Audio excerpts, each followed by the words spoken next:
Hello प्यारे बच्चों, कैसे हैं आप सब। उम्मीद करता हूं आप लोग बहुत अच्छे होंगे, सुरक्षित होंगे। आज हम कक्षा 7वीं के विज्ञान के पाठ नंबर 12 के बारे में चर्चा करने वाले हैं। पहले हम इस पाठ को बेटा डिटेल में एक एक लाइन पढ़ेंगे और फिर हम रिवीजन में इसको समराइज फॉर्म में पढ़ने की कोशिश करेंगे, समझने की कोशिश करेंगे और साथ ही याद रखेंगे। विज्ञान के अब तक के जितने भी पाठ आप लोगों ने पढ़े होंगे बेटा, उनमें से कोई भी ऐसा पाठ आपको नहीं लगा होगा जो हमारे सिलेबस का पाठ नहीं होना चाहिए। हम रोज कुछ ना कुछ नया सीख रहे हैं और अगर आप लोगों की मदद मैं कर पा रहा हूं तो हमारे चैनल को सब्सक्राइब करना बिल्कुल ना भूलें। तो आज हम बात करने वाले हैं बेटा वन, हमारी जीवन रेखा के बारे में। जैसा कि आप सभी जानते हैं बेटा कि हमें जीवन को यापन करने के लिए बहुत सारी चीजों की जरूरत होती है।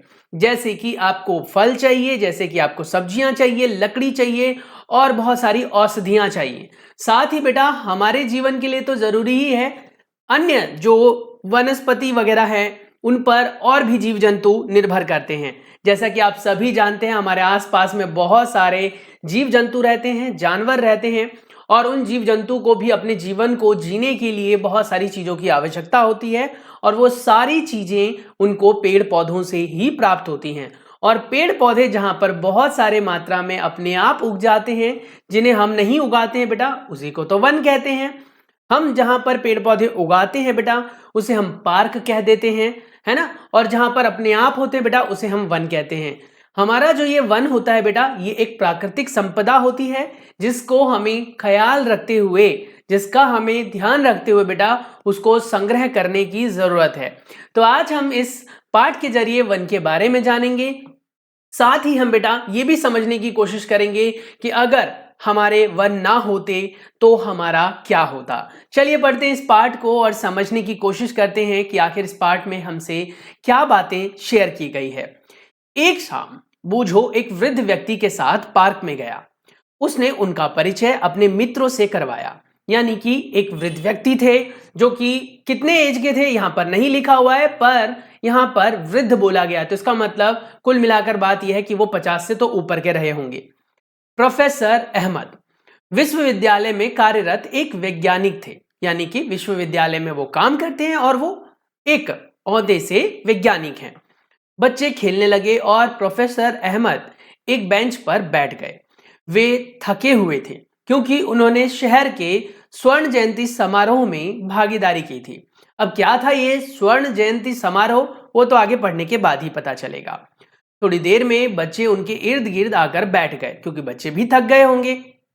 बच्चे समारोह के बारे में जानना चाहते थे। वो जानना चाहते थे कि आखिर समारोह में क्या हुआ, जैसा कि आप सब भी जानना चाहते हैं। प्रोफेसर अहमद ने उन्हें बताया कि सांस्कृतिक कार्यक्रम के पश्चात वरिष्ठ नागरिकों ने शहर की बेरोजगारी की समस्या पर चर्चा की थी। यानी जो भी कह सकते हो वृद्ध व्यक्ति थे, जो भी 40 से ऊपर के व्यक्ति थे, उन सब ने अपने अपने राय दिए होंगे कि आखिर बेरोजगारी को कैसे दूर किया जाए। बेरोजगारी हमारे इस विज्ञान के बढ़ने के फलस्वरूप बेटा बढ़ता ही जा रहा है। बेरोजगारी रोजगार ना होना होता है जिसकी वजह से एक आम व्यक्ति अपनी बेसिक चीजों को पूरा नहीं कर पाता है। शहर के ठीक बाहर स्थित वन क्षेत्र की सफाई करके एक कारखाना स्थापित करने की योजना प्रस्तुत की गई थी। यानी कि बाहर कोई वन होगा शहर के बाहर और उसको काट कर वहां पर कारखाना लगाया जाना था। इससे शहर की बढ़ती जनसंख्या को नौकरी पाने का एक मौका मिलेगा। बच्चों को बहुत आश्चर्य हुआ जब प्रोफेसर अहमद ने उन्हें बताया कि अनेक लोगों ने इस प्रस्ताव का विरोध किया था। अब सवाल उठता है कि बेरोजगारी दूर करना तो एक अच्छी बात है, लेकिन बहुत सारे लोगों ने उसका विरोध क्यों किया। शायद आप में से भी कई बच्चे इसका विरोध करते। अब क्यों करते या क्यों समर्थन करते, आप मुझे कमेंट करके बता सकते हो। प्रस्ताव के विरोध का कारण बताते हुए प्रोफेसर अहमद ने समझाया, हरे भरे वन हमारे लिए उतने ही महत्वपूर्ण हैं जितना हमारे फेफड़े। इसलिए इन्हें हरे फेफड़े भी कहा जाता है। किनको कहते हैं बेटा? पेड़ पौधों को हरे फेफड़े भी कहते हैं। वन जल शोधन तंत्रों के रूप में भी कार्य करते हैं। जल शोधन मतलब जल की साफ सफाई करने का काम भी वन करते हैं। उनकी बातें सुनकर बच्चे भ्रमित हो गए। प्रोफेसर अहमद समझ गए कि बच्चों ने वन ही नहीं देखा तो भला वन के बारे में क्या जानेंगे वो। बच्चे वन के बारे में और अधिक जानना चाहते थे। वो जानना चाहते थे कि उन्हें हम हरे फेफड़े क्यों कहते हैं, आखिर वन में कौन कौन से पेड़ होते हैं, वन कैसे क्षेत्र में होते हैं, कितना बड़ा होता है, ये सब वो जानना चाहते थे। और शायद आप में से भी बहुत सारे बच्चे वन सीधे तौर पर ना गए हों, लेकिन वनों को आपने बहुत सारे साउथ मूवी में जरूर देखा होगा। अगर बेटा आप लोगों ने नहीं देखा है तो आप वीडियो के जरिए जान सकते हैं, समझ सकते हैं कि वन कैसे होते हैं।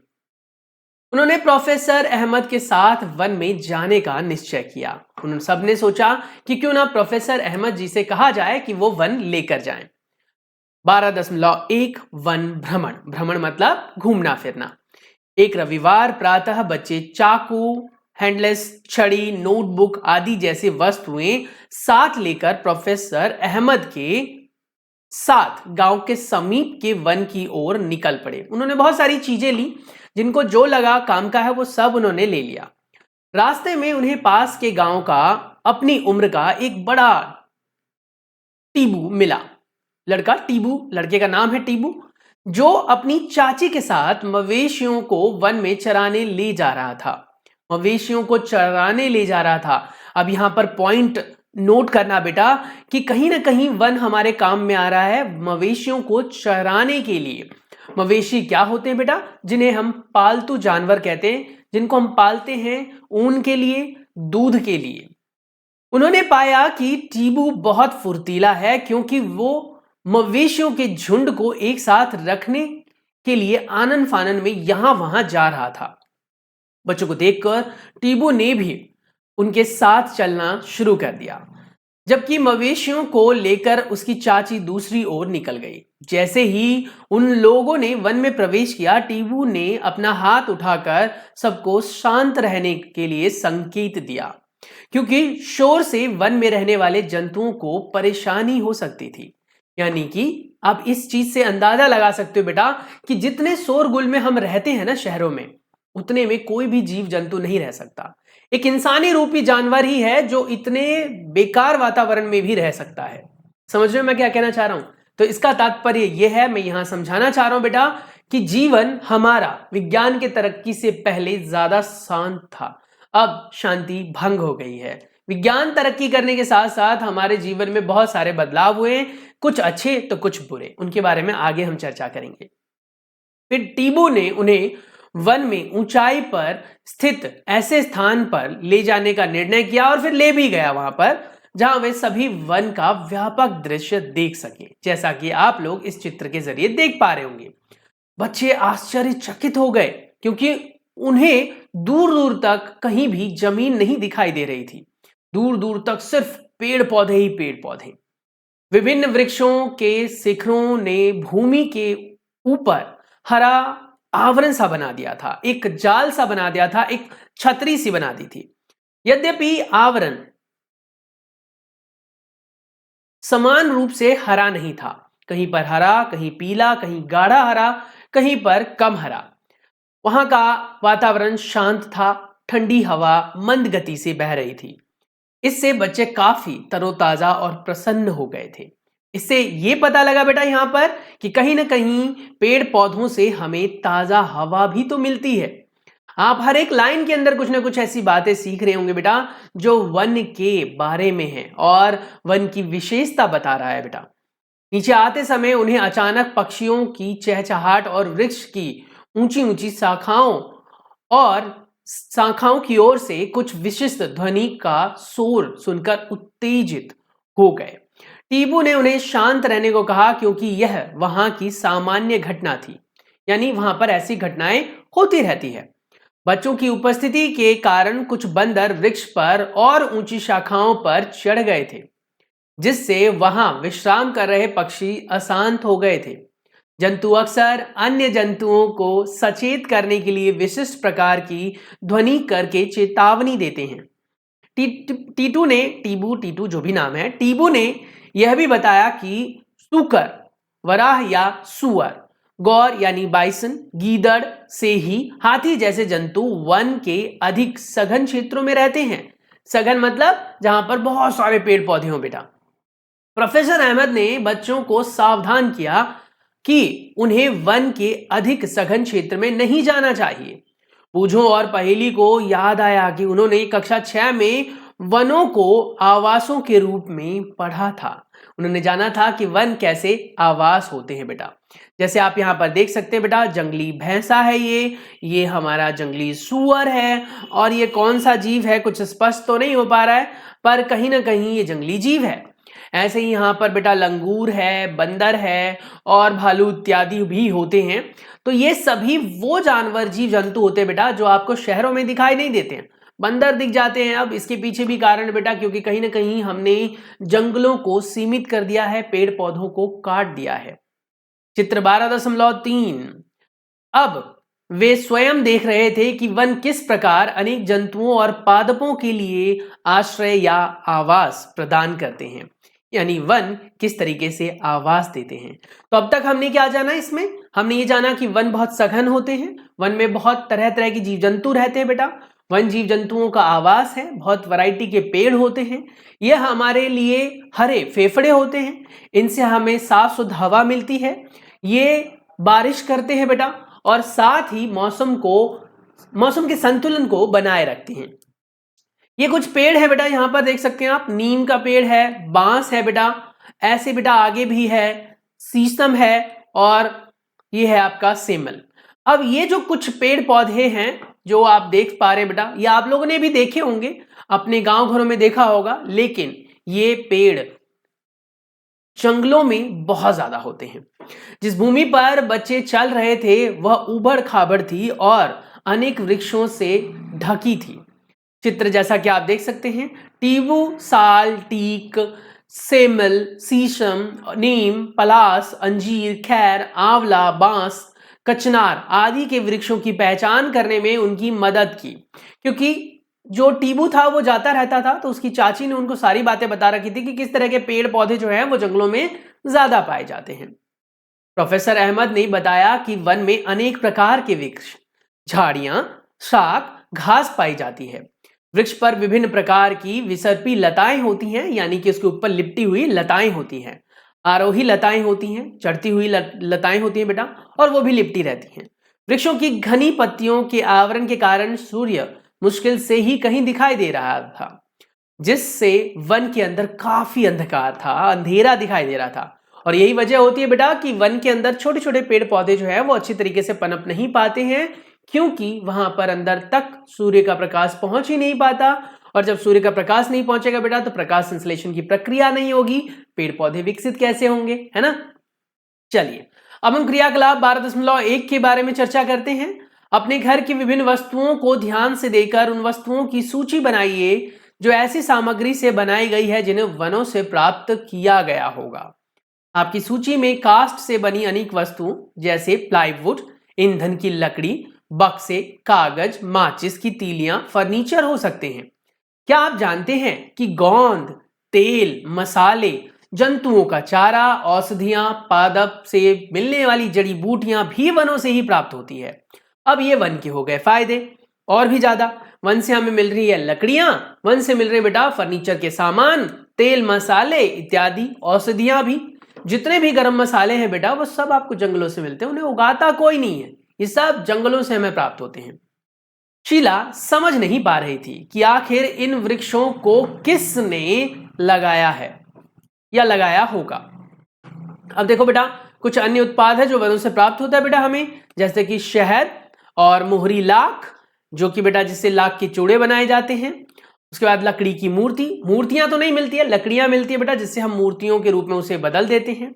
गोंद, जिससे गोंद के लड्डू बनाकर आप खाते हैं बेटा, सर्दियों में बहुत फायदा करता है। कत्था, जो पान में लगाकर बेटा पान खाया जाता है, जिससे जीव लाल होती है। प्रोफेसर अहमद ने बताया कि प्रकृति में वृक्ष पर्याप्त मात्रा में बीज उत्पन्न करते हैं। वन की भूमि उनके अंकुरन, नवोद्भिद और पौध में विकसित होने के लिए अनुकूलन परिस्थितियां प्रदान करती हैं। यानी कि कोई भी पौधा बेटा खुद लग जाता है, हमें नहीं लगाना पड़ता। हम जिन पौधों को लगाते हैं वो पौधे तो बहुत ही ज्यादा कह सकते हो कृत्रिम कंडीशन में रहते हैं, जबकि वनों के अंदर एक ऐसी परिस्थिति होती है, हम कह सकते हैं, जिसमें वो खुद उपजते हैं, खुद बड़े होते हैं और खुद विशाल हो जाते हैं। इनमें से कुछ वृक्ष के रूप में वृद्ध हो पाते हैं या कर पाते हैं, और कुछ तो है वो बीज के रूप में ही रह जाते हैं या फिर सड़ गल जाते हैं। उन्होंने यह भी बताया कि किसी वृक्ष का शाखीय भाग तने के ऊपर उठ जाता है जो शिखर कहलाता है, और सभी वृक्षों की शिखर बेटा अलग अलग होते हैं। प्रोफेसर अहमद ने बच्चों के ऊपर की ओर देखकर यह नोट करने को कहा कि वन में ऊंचे वृक्षों की शाखाएं किस प्रकार कम ऊंचाई के वृक्षों के ऊपर छत की संरचना, जैसे होगा लिखा हुआ आगे, तरह दिखाई देती है। उन्होंने बताया कि यह वितान या कैनोपी कहलाता है। जो ऊपर वाला हिस्सा होता है बेटा उसे हम क्या कहते हैं? वितान या कैनोपी। अब ये जो वितान या कैनोपी है बेटा सभी पेड़ों में अलग अलग प्रकार के आपको दिखाई दे रहे हैं। कुछ में जो है वो एकदम नुकीली है छतरी के जैसी, कुछ जो है वो साग वाली है, कुछ जो है वो भुरभुरी दिखाई दे रही है। तो ये अनेक प्रकार के होते हैं। तो वृक्ष के जो विभिन्न प्रकार के कह सकते हो वितान होते हैं, कैनोपी होती हैं, उनसे पहचान की जाती है, उनके पत्तों से पहचान की जाती है कि वो आखिर कौन सा वृक्ष है। क्रियाकलाप 12.2 पादपों से प्राप्त होने वाले उत्पादों के आधार पर तालिका 12.1 को भरें। हर श्रेणी में पौधे का एक उदाहरण पहले से दिया गया है और दी गई तालिका में और उदाहरण जोड़ें। जैसे बबूल, बबूल के पेड़ से हमें क्या मिलता है? शीशम के पेड़ से हमें, देखो तो बबूल के पेड़ से हमें क्या मिला बेटा? गोंद मिला। बबूल के पेड़ से क्या मिला? गोंद मिला।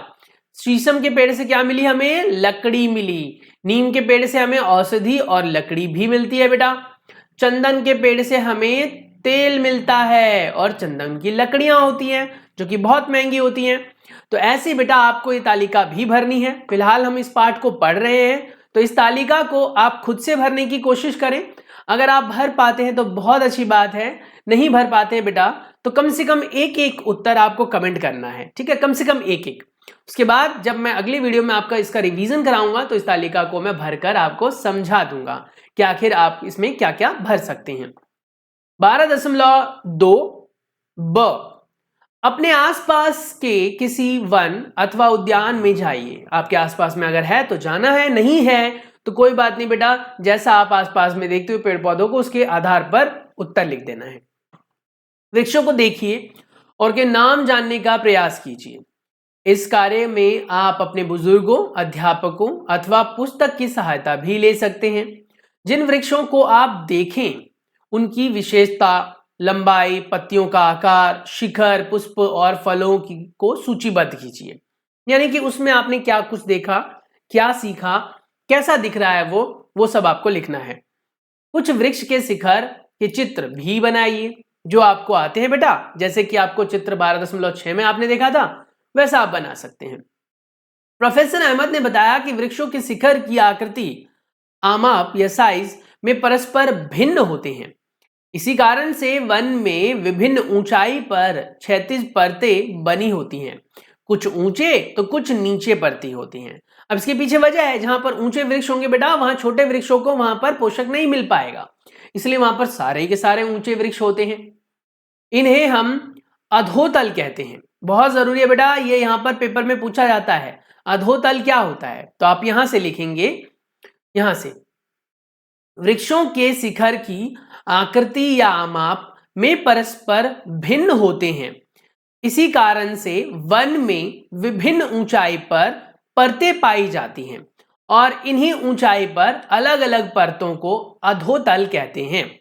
चित्र 12.7 में देखेंगे, विशाल और ऊंचे वृक्ष शीर्ष परत बनाते हैं जिनके नीचे झाड़ियां और ऊंची घास की परतें होती है और सबसे नीचे परत शाक की होती है बेटा।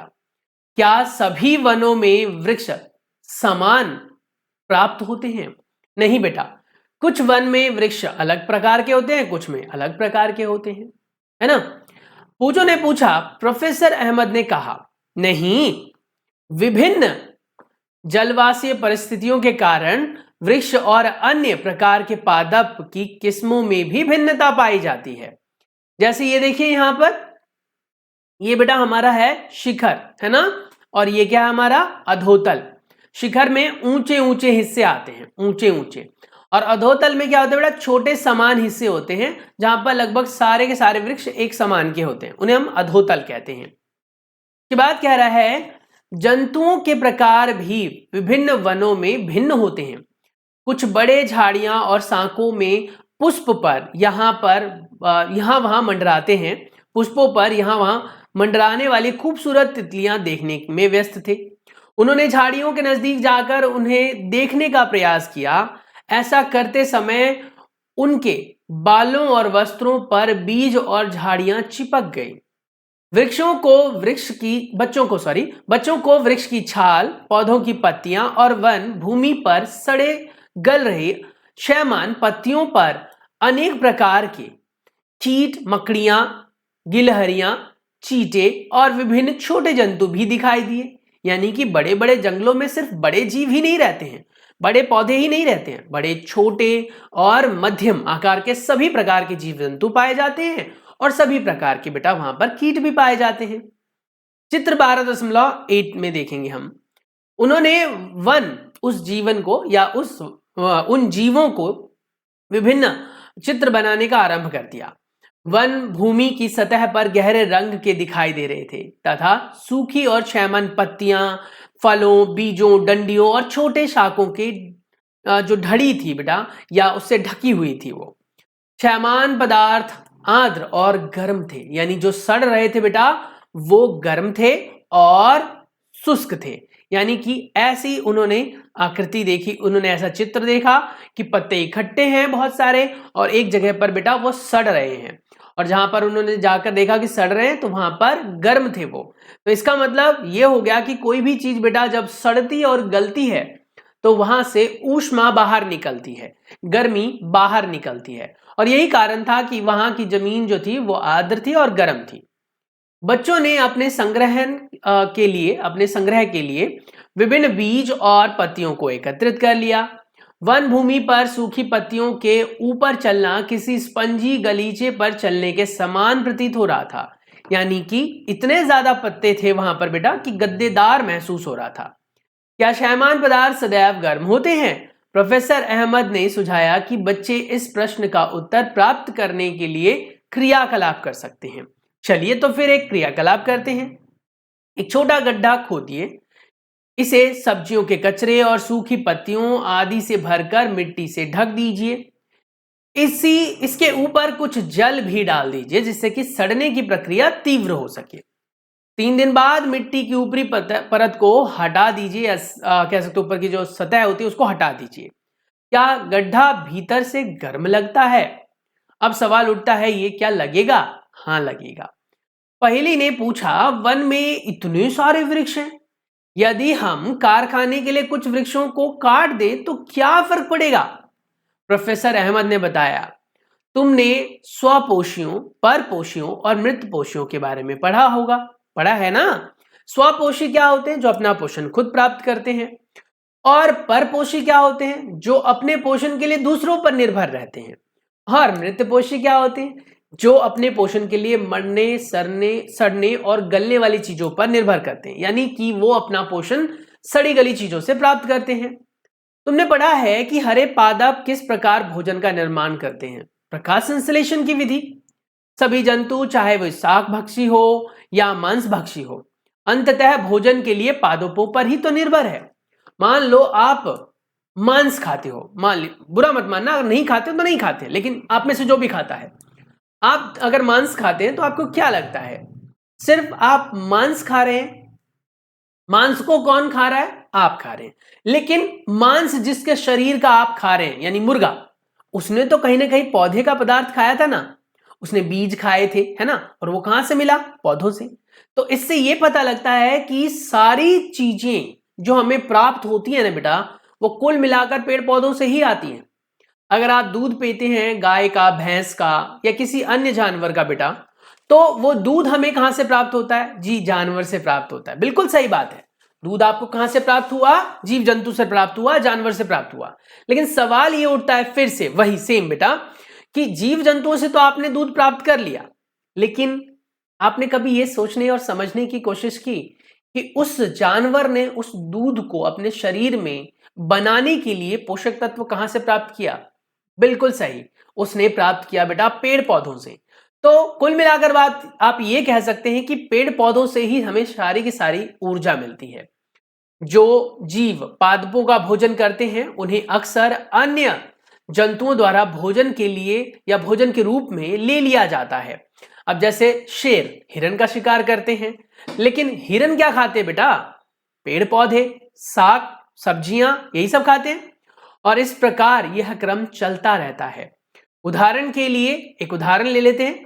उदाहरण के लिए घास को कीटों द्वारा खाया जाता है, जिन्हें मेंढक खा लेते हैं, मेंढक को सांप खा लेते हैं और सांप को गरुड़ या चील खा लेता है। इस खाद्य श्रृंखला को हम ऐसे देख सकते हैं, और ये जो श्रृंखला है बेटा इसी को कहते हैं खाद्य श्रृंखला। अब कोई आपसे पूछेगा कि खाद्य श्रृंखला क्या होती है? अरे सर बड़ा आसान है। खाद्य श्रृंखला एक ऐसे जीवों की श्रृंखला होती है जिसमें जीव अपने पोषण के लिए या अपने पोषक तत्व के लिए अन्य जीवों पर निर्भर रहता है। अब आप भी तो निर्भर है ना पेड़ पौधों पर। सोचकर देखो कि आपको रोटी खानी है, लेकिन रोटी बेटा कौन बनाता है? मम्मा। अच्छा, लेकिन उसके लिए आटा कहां से आता है? जी दुकान से। तो दुकान में आटा कहां से आता है? जी वो गेहूं से उगाते हैं और बनाते हैं, पीसते पीसते हैं। गेहूं क्या है? अनाज, और अनाज पेड़ पौधों से प्राप्त हो रहा है। तो कुल मिलाकर आपको भी ऊर्जा कहां से मिलती है? पेड़ पौधों से। इसमें देखो घास है बेटा, फिर कीट है, मेंढक है, सर्प है और उकाब या गरुड़ है या चील भी आप लिख सकते हैं। यहां पर वन में अनेक खाद्य श्रृंखलाएं पाई जाती है बेटा। अलग अलग जीव जंतु अलग पर निर्भर होते हैं और इस तरीके की ये श्रृंखला बहुत सारी पाई जाती है। खाद्य श्रृंखलाएं परस्पर संबंध में होती हैं, यानी कि इनका आपस में संबंध होता है। यदि किसी एक खाद्य श्रृंखला में कोई विघ्न पड़ता है या कोई जीव जंतु हट जाता है वहां से, तो यह अन्य श्रृंखला को भी प्रभावित करता है। वन का प्रत्येक भाग अन्य भागों पर निर्भर होता है। यदि हम वन के किसी घटक जैसे वृक्ष को अलग कर दें, तो इससे अन्य सभी घटक भी प्रभावित होते हैं। और यही चीज प्रोफेसर अहमद ने बच्चे को बताया। उसने कहा आप जो कह रहे हो ना कि एक छोटे से हिस्से के पेड़ को काट भी देंगे तो क्या फर्क पड़ेगा, लेकिन उस छोटे से हिस्से के पेड़ को जब आप काटोगे तो इसका असर अन्य जीव जंतुओं पर पड़ेगा और जिसका सीधा असर हम पर पड़ेगा। तो प्रोफेसर अहमद ने बच्चों से वन भूमि की सतह से पत्ती को उठाकर उन्हें हैंडलेस से देखने के लिए कहा। हैंडलेस, ठीक है। हैंडलेंस क्या होता है बेटा? हैंडलेंस ये होता है ना जो हाथ में रखते हो ऐसे करके, मुंशी लोगों को देखा होगा। तो हैंडलेंस से देखने के लिए कहा। उन्हें छयमन पत्तियों पर नन्हे मशरूम दिखाई दिए। उन्हें नन्हे कीटों, मिलीपोडो, सशस्त्रपत्र, चीटों और भृंगों की सेना भी उन पर दिखाई दी। उन्हें आश्चर्य हुआ कि ये जीव कहां, मतलब वहां कैसे आ गए, कैसे रहते हैं। प्रोफेसर अहमद ने समझाया कि आसानी से देखें तो देखे जा सकने वाले ये जीव के अतिरिक्त अन्य जीव भी वहां पर है जो हमें सीधे तौर पर नहीं दिखते हैं। उनको दिखने के लिए हमें कहीं ना कहीं सूक्ष्मदर्शी की जरूरत होती है। अब पेड़ पौधे जो स्वपोषी होते हैं बेटा, वो प्रकाश संश्लेषण करते हैं। प्रकाश संश्लेषण करने के लिए उन्हें कार्बन डाइऑक्साइड की जरूरत होती है। जब वो प्रकाश संश्लेषण की प्रक्रिया कर लेते हैं तो अवशिष्ट पदार्थ के रूप में बेटा ऑक्सीजन गैस का निष्कासन करते हैं जो हमारे लिए काम आता है।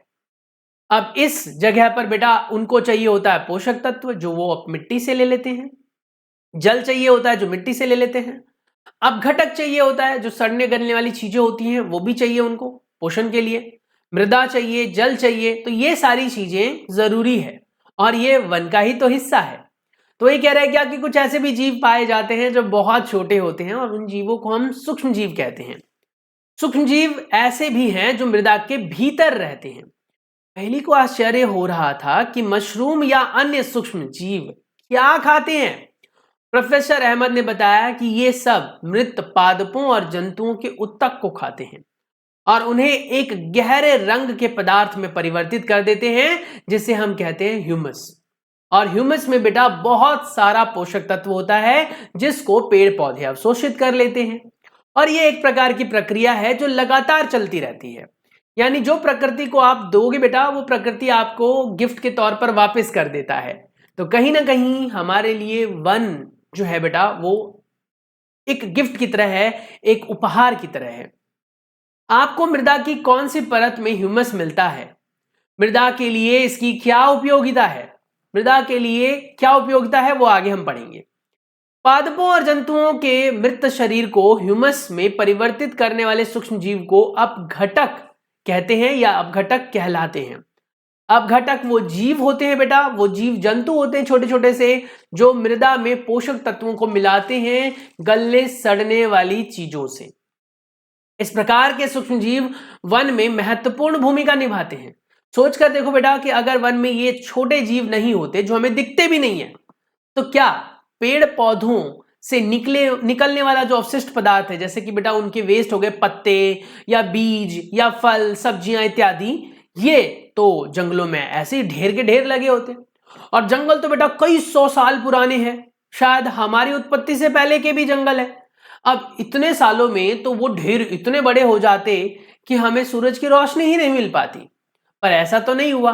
वो धीरे धीरे समय के साथ बेटा सड़ते भी चले जाते हैं, और सड़ने और गलने से वो सारी चीजें मृदा में फिर से मिल जाती है, और जब मृदा में मिलती है तो पेड़ पौधों द्वारा फिर से अवशोषित हो जाता है, और ये एक प्रक्रिया है जो लगातार चलती रहती है। यह जानकारी मिलते ही पहेली ने मृत पत्तियों को हटाना आरंभ कर दिया, और कुछ ही देर में भूमि का ह्यूमस यानी भूमि पर जो ह्यूमस की परत थी वो खोज निकाली, यानी उसने ह्यूमस को देख लिया। ह्यूमस की उपस्थिति यह सुनिश्चित करती है कि मृदा पादपों और जंतुओं के पोषक तत्व मृदा में निर्मुक्त होते रहते हैं, यानी पादप और जंतुओं के जो वेस्ट होते बेटा वो कहीं ना कहीं दोबारा से मिट्टी में मिलते रहते हैं। मान लो ना कि कोई जीव मर गया, अब हमारे केस में क्या होता है कि एक इंसान जब मरता है तो उसको हम जलाते हैं और उसके संस्कार करते हैं या फिर दफना देते हैं। लेकिन बेटा अगर कोई जंगल में जीव जंतु मर जाए तो वहां पर तो ऐसी परंपरा नहीं है ना, वो तो बेचारे वहीं सड़ते गलते रह जाते हैं, दूसरे जीव आते हैं उनको खाते हैं, अपघटित कर देते हैं, और जो बचा हुआ हिस्सा होता है उसको छोटे छोटे सूक्ष्मजीव खाकर खत्म कर देते हैं, और कहीं ना कहीं प्रकृति का संतुलन बनाए रखते हैं। तो हम ये नहीं कह सकते कि बड़े बड़े जीव ही हमारे वन के लिए बहुत जरूरी है। वन में बेटा छोटे जीवों की भी वही भूमिका है जो बड़े जीवों की है, शायद छोटे की ज्यादा ही है, क्योंकि बड़े जीव तो बेटा पलायन कर जाएंगे, एक जगह से दूसरी जगह चले जाएंगे, छोटे जीव ही हैं जो उनको जाने से रोकते हैं। वहां से ये पोषक तत्व पुनः सजीव पादपों के मूलों द्वारा अवशोषित कर लिए जाते हैं। शीला ने पूछा, जब वन में कोई जंतु मर जाता है तो उसका क्या होता होगा? ये मैं ऑलरेडी आपको बता चुका हूं बेटा। टीबू ने उत्तर दिया कि मृत जंतु गिद्धों, कौवों, गीदड़ों, कीटों द्वारा भोजन बन जाते हैं, और इस प्रकार पोषक तत्वों का चक्र चलता रहता है, जिससे वन में कुछ भी व्यर्थ नहीं जाता, सबका पूरा उपयोग हो जाता है। पहली ने प्रोफेसर अहमद को याद दिलाया कि उन्होंने यह नहीं समझाया कि वनों को हरे फेफड़े क्यों कहा जाता है। मैंने तो समझा दिया, पर प्रोफेसर अहमद ने नहीं समझाया था। मैंने समझाया ना आपको कि किस तरीके से वो ऑक्सीजन का उत्सर्जन करते हैं, और फेफड़ों का काम क्या होता है? सांस लेना, और वो हमारे जीवन के लिए सांस देते हैं।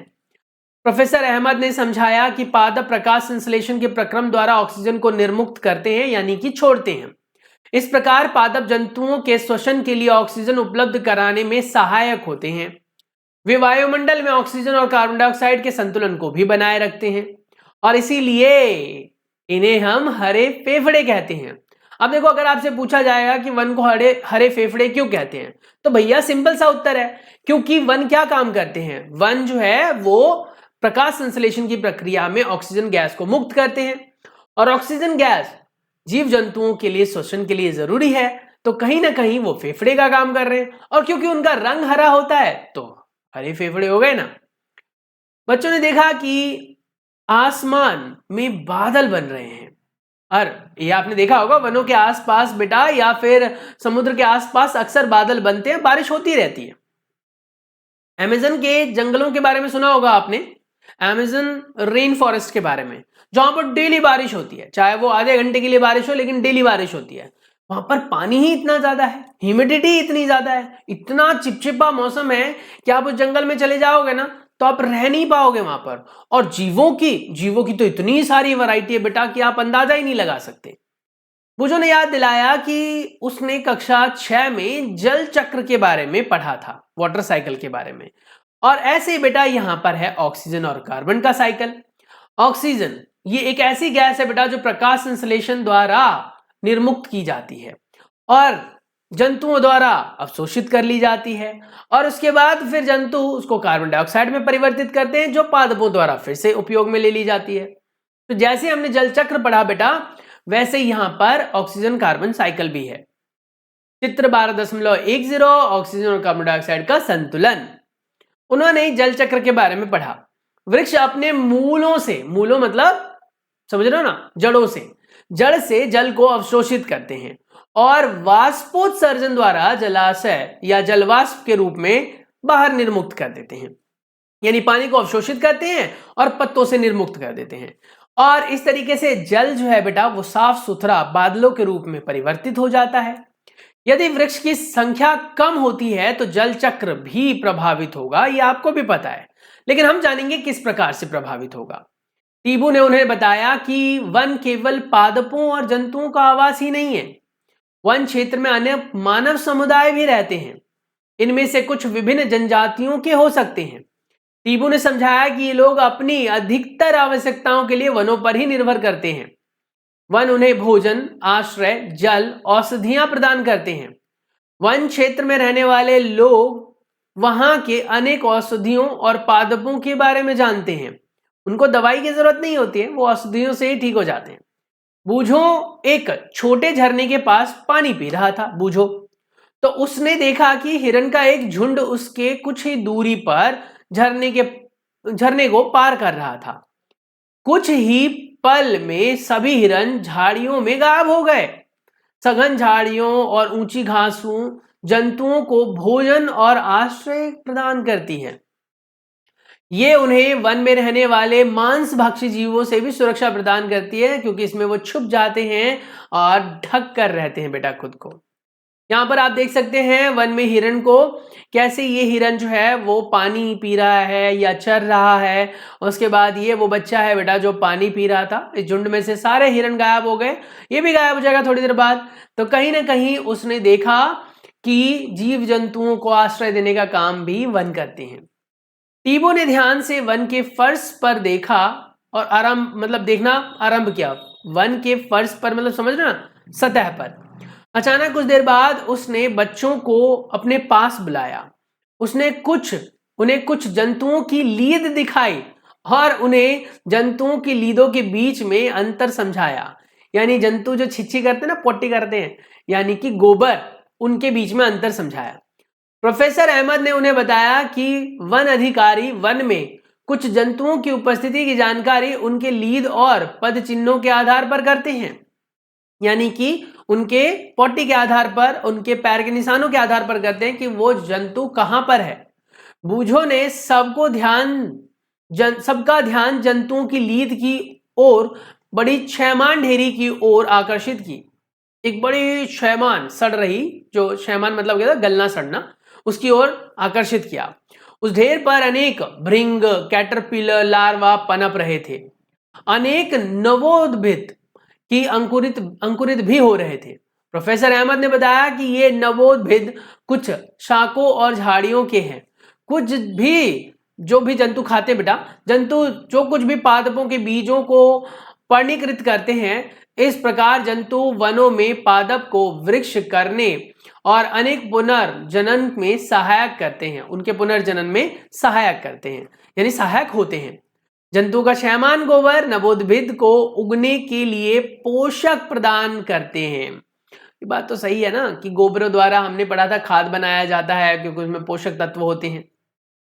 यह सुनने के बाद बूझो ने अपनी नोटबुक में नोट किया, पादप या पादपों की अधिक किस्मों को आश्रय देकर वन शाकाहारी जंतुओं को भोजन और आवास के लिए अधिक अवसर प्रदान करते हैं। शाकाहारियों की संख्या का अर्थ है कि अधिक संख्या का अर्थ है कि विभिन्न प्रकार के मांस भक्षियों के लिए भोजन की अधिक उपलब्धता। जितने ज्यादा शाकाहारी होंगे बेटा उतने ही ज्यादा मांसाहारियों को भोजन मिलेगा। जंतुओं की विविध किस्में उनके पुनर्जनन और वृद्धि में सहायक होती हैं। अपघटन वन में उगने वाले पादपों के लिए पोषक तत्वों की आपूर्ति को बनाए रखने में सहायक होते हैं।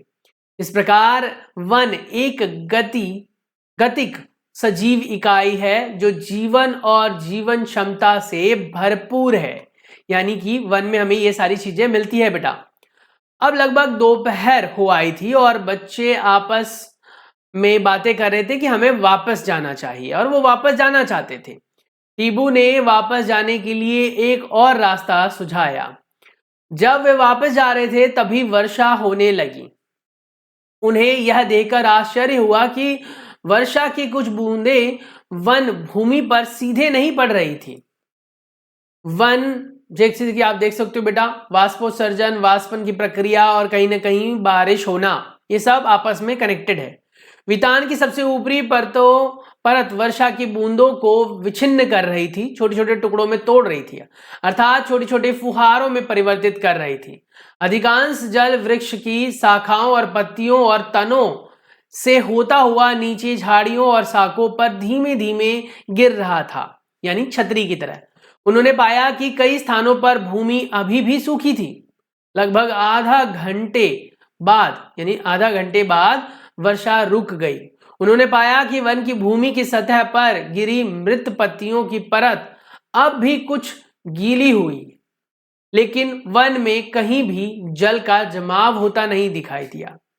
बूझो मन ही मन सोच रहा था कि यदि इतनी तेज वर्षा उनके शहर में हुई होती तो नाले और सड़कें पानी से भर गई होती। लेकिन बेटा ऐसा वहां पर नहीं हुआ, क्योंकि पानी पत्तों से विच्छिन्न होकर इधर उधर फैल चुका था बेटा। अब यह है शहर का हिसाब किताब। जिस शहर में आप बेटा देख सकते हो गिने चुने पेड़ हैं, ढेर सारे वाहन हैं और ये कारखाने, जिसकी वजह से इतना प्रदूषण फैलता है कि हमारे लिए सांस लेना भी मुश्किल हो जाता है। अब अगर पेड़ पौधे कम होते चले जाएंगे, सूखते चले जाएंगे बेटा, तो ये बेचारे जीव जंतु कहाँ जाएंगे?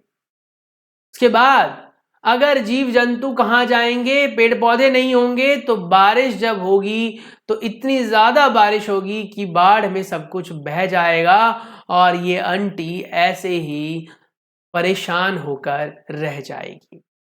यहां पर भी वही कह रहा है, यदि वन नष्ट होंगे तो वायु में कार्बन डाइऑक्साइड की मात्रा बेटा बढ़ जानी है, फिर पृथ्वी का ताप बढ़ेगा, पेड़ पौधे सूख जाएंगे। पेड़ों और पादपों की अनुस्थितियों में जीवों को खाद्य और आश्रय नहीं मिलेगा तो ऐसे बेचारे भटक जाएंगे। पेड़ों की अनुपस्थिति में मृदा जल को कहीं बांध नहीं पाती है, जिससे बाढ़ आ जाती है बेटा। और हमारे जीवन और वातावरण के लिए वन अवरोपण घातक है, यानी वन को काटना घातक है। सोचिए हम वनों को संरक्षित करने के लिए क्या कदम उठा सकते हैं, और बेटा उस कदम को उठाने की कोशिश करें। एक आखिरी पेज, फिर ये चैप्टर खत्म बेटा। जब आपके शहर में कई घंटों तक उच्च दर से वर्षा होती है तो क्या होता है भैया? क्या होता है? जाम हो जाती है सड़कें, नाले जाम हो जाते हैं, पानी इधर उधर बिखरा रहता है। प्रोफेसर अहमद ने बताया कि वन वर्षा जल के प्राकृतिक अवशोषक का कार्य करते हैं और उसे अवस्रावित होने देते हैं। यह वर्ष भर भौम स्तर को बनाए रखने में सहायक होता है। वन न सिर्फ बाढ़ों को नियंत्रित करने में सहायक होते हैं, बल्कि नदियों में जल के प्रवाह को बनाए रखने में भी सहायक होते हैं, जिससे हमें जल की सतत आपूर्ति मिलती रहती है। इसके विपरीत यदि वृक्ष ना हो तो वर्षा का जल सीधे भूतल पर आकर गिरे, आसपास के क्षेत्रों में भर सकता है। तेज वर्षा मृदा की ऊपरी उपजाऊ परत को भी क्षति पहुंचा सकती है। वृक्षों और अन्य पौधों के मूल सामान्यतः मृदा को एक साथ बांध कर रखते हैं सीधे तौर पर, और लेकिन यह ध्यान रखना उनके अनुपस्थिति में ऐसा नहीं होगा और कहीं ना कहीं भूमि कटाव होगा। लौटते समय बच्चों ने टीबू के गांव में 1 घंटे का समय बिताया। गांव का मौसम काफी सुहावना था। गांव वासियों ने उन्हें बताया कि आसपास वन से घिरा होने के कारण यहां अच्छी वर्षा होती है, हवा भी ठंडी रहती है, यहां ध्वनि प्रदूषण भी कम है क्योंकि वहां गुजरने वाले सड़क के वाहनों के शोर को अवशोषित कर लेते हैं वो वन। बच्चों ने गांव के इतिहास के बारे में भी जानकारी प्राप्त की। उन्हें यह जानकर आश्चर्य हुआ कि उस क्षेत्र के गांव और कृषि के लिए खेत लगभग 60 वर्ष पहले वन को काटकर उपलब्ध किए गए थे। टीबू के दादाजी ने उन्हें बताया कि जब वो छोटे थे तब गांव का क्षेत्र इतना बड़ा नहीं था जितना आज है। यह वनों से घिरा भी था। सड़कों, इमारतों आदि के निर्माण, औद्योगिक विकास, लकड़ी की बढ़ती हुई मांग के कारण वनों को काटा गया या वनों का कटाव होता रहा और वे लुप्त होने लगे। दादाजी खुश नहीं थे क्योंकि उनके गांव के समीप के वन का पुनर्जनन नहीं हो रहा था और वो पालतू पशुओं द्वारा अत्यधिक चराई और वृक्षों की अंधाधुंध कटाई के कारण लुप्त होने के कगार पर है। प्रोफेसर अहमद ने कहा कि यदि हम समझदारी से काम लें तो हम वनों को और पर्यावरण को संरक्षित रखने में साथ साथ विकास के कार्य करने में भी अग्रसर हो सकते हैं। बच्चों ने ऐसी घटना के परिणामों को दिखाने के लिए कुछ चित्र बनाए। वन भ्रमण के उपरांत प्रोफेसर अहमद ने बच्चों से सारांश में वनों के महत्व के बारे में लिखने को कहा। बच्चों ने लिखा, हम वनों से ऑक्सीजन प्राप्त करते हैं, मृदा को सुरक्षित करते हैं, अनेक जंतुओं का आश्रय है ये। वन आसपास के क्षेत्रों में वर्षा का उचित स्तर बनाए रखते हैं। वन औषधियां प्रदान करते हैं, काष्ठ और अन्य उपयोगी उत्पाद भी देते हैं। हमें अपने वनों को संरक्षित रखने के लिए हर संभव प्रयास करते रहना चाहिए। तो ये सारी बातें हैं बेटा जो हमने इस पाठ से सीखी और इस पाठ को पढ़ते पढ़ते लगभग मुझे 45-46 मिनट हो चुका है और इन 46 मिनट में आपने बहुत सारी चीजें सीखी, बहुत सारी चीजें आपने यहाँ पर बेटा समझी। प्रमुख शब्दों की अगर हम बात करें तो प्रमुख शब्द में सबसे पहले आता है वृक्ष वितान, उसके बाद वृक्ष शिखर, अपघटन, ह्यूमस, पुनर्जनन, बीज प्रकीर्णन, मृदा अपर्दन और अधोतल वन अवरोपण तो ये सारे के सारे जो कीवर्ड्स हैं बेटा वो आप लोगों ने पढ़ लिए होंगे। मैंने अंडरलाइन भी किया है, आप वहां से कॉपी कर सकते हैं। अगर किसी भी कीवर्ड में बेटा प्रमुख शब्द में आपको प्रॉब्लम आती है तो प्लीज मुझे कमेंट करें। मैं आपको अगले वीडियो में इस पाठ के बारे में डिटेल से समझाते हुए कीवर्ड्स भी करवा दूंगा। चलिए मिलते हैं नेक्स्ट वीडियो में जिसमें हम और भी कुछ नया डिटेल में सीखेंगे। तब तक के लिए अपना बहुत सारा ख्याल रखिए बच्चों। Stay tune, take care, bye bye. और हाँ, चैनल को सब्सक्राइब करना मत भूलना।